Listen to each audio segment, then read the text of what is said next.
ముఖ్యమంత్రికి సద్బుద్ధిని ప్రసాదించు. ఏమన్నా మాట్లాడితే మా ముఖ్యమంత్రి అయితే దేవుని మీద ఓట్లు లేకపోతే తిట్లు, ఇంకేమన్నా ఉన్నాయా? ఆ టీవీ వెంట చాలు అయితే తిట్లు లేకపోతే దేవుని మీద ఓట్లు. పని చేసే తక్కువ, లొల్లి పెట్టేది ఎక్కువ. ఏమన్నా చేసిండా? దేవుడికి మొక్కిన దేవుడు ఆయనకు సద్బుద్ధిని ప్రసాదించి ఈయనకు మంచి బుద్ధినిచ్చి మంచి పాలన అందించేటట్టు మా ముఖ్యమంత్రి జర ఆగమాగం ఉన్నాడు. ఆయనకు మంచి జ్ఞానాన్ని ప్రసాదించమని కూడా దేవుణ్ణి మొక్కాల్సి వచ్చింది. ఏం మాట్లాడు? ఆయనకు మంచి వాక్కును కూడా ప్రసాదించమని చెప్పిన. ఎందుకంటే ఒక ముఖ్యమంత్రి మార్గదర్శకంగా ఉండాలి. మొన్న పెళ్లికి పోతే కాంగ్రెస్ లీడర్లు కలిసిండ్రు. ఏం చెప్పుకోవాలన్నా మా ముఖ్యమంత్రి మాట్లాడితే మేమే టీవీలు బంద్ పెడుతున్నాం, పిల్లలు ఏడ ఖరాబ్ అవుతారో అన్నారు.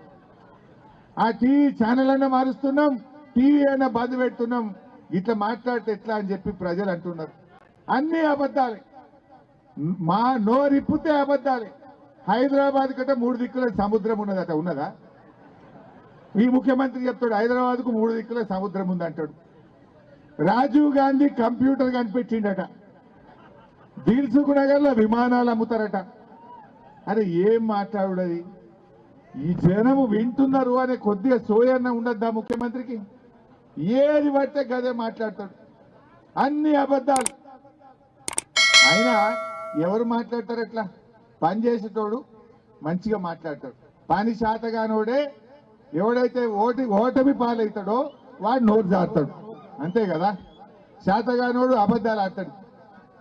ఈ రకంగా రేవంత్ రెడ్డి ప్రజల్లోకి వచ్చి ఇదే బట్టి విక్రమార్క, ఇదే రేవంత్ రెడ్డి బాండ్ పేపర్ మీద 100 రోజుల్లో 6 గ్యారంటీలను సంతకాలు పెట్టలే. వీళ్ళు ఇల్లు తిరగలేదా? ఒక్క గ్యారంటీ అమలైనాదే? నేను అడుగుతా ఆరిట్లా. మొదటి గ్యారంటీ మహిళలకు 2500 వచ్చిందా? రెండవ గ్యారంటీ 15,000 రూపాయల రైతు బంధు వచ్చినాదే? వచ్చిందా? మూడవ గ్యారంటీ అందరికీ డబుల్ బెడ్రూమ్ ఇండ్లు ఒక్కటని వచ్చిందా మీ ఊర్లే? నాలుగవ గ్యారంటీ విద్యార్థులకు 5 లక్షల విద్యార్థి భరోసా కార్డు వచ్చినాదే? ఐదవ గ్యారంటీ అవ్వా తాతలకు 4,000 పింఛన్ వచ్చిందా?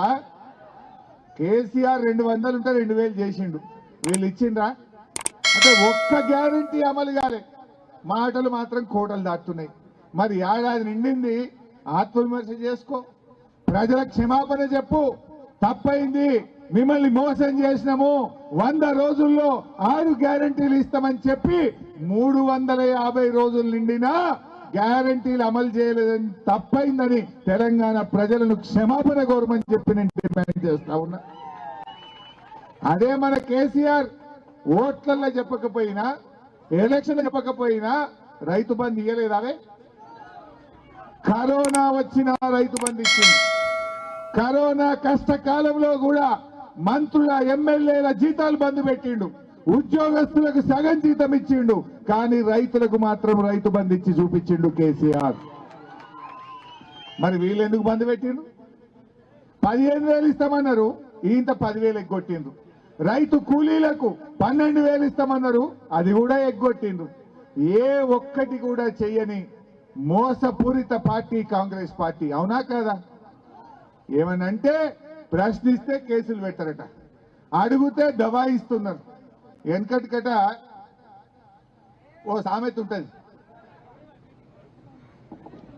ఇగురం లేనోడు వ్యవసాయం చేస్తానట, వడ్లు వాగులో కొట్టుకపోయినాయట, గడ్డి గాల్లో కొట్టుకపోయిందట. ఈ కాంగ్రెస్ వాళ్ళ పాలన గట్లున్నది, ఈ రేవంత్ రెడ్డి పాలన గట్లున్నది, అంతా మోసం. అందుకే నేను మొన్న ఎక్కడో అన్నా, నీ పేరు యనుమల రేవంత్ రెడ్డి కాదయ్యా, నిన్ను ఇప్పటి నుంచి ఎగవేతల రేవంత్ రెడ్డి అని పిలుస్తామో అని చెప్పిన. ఇప్పుడు మాట మీద నిలబడితే మాట మీద నిలబడ్డాడు, మోసం చేస్తే ఏమనాలి? ఎగవేడితే ఎగవేతల రేవంత్ రెడ్డి అంటే తప్ప, ఈ మాట అంటే కేసు పెట్టారట. పెట్టుకో, 100 కేసులు పెట్టుకో, నేను అంటనే ఉంటాను నిన్ను అని చెప్పిన. మూసి మూసి మూసి అన్నాడు.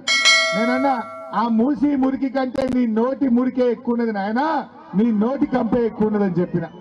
ఆ మూసి మురికి కంపు కంటే రేవంత్ రెడ్డి నోటి కంపే ఎక్కువైపోయింది. నీ నోటి కంపు చక్కగా చేసుకో ఫస్ట్. మా తమ్ముడు అదానీ గురించి అంటున్నాడు. ఇక ఈ అదానీ గురించి ఢిల్లీ కాంగ్రెస్ ఒకటి, గల్లీ కాంగ్రెస్ ఒకటి.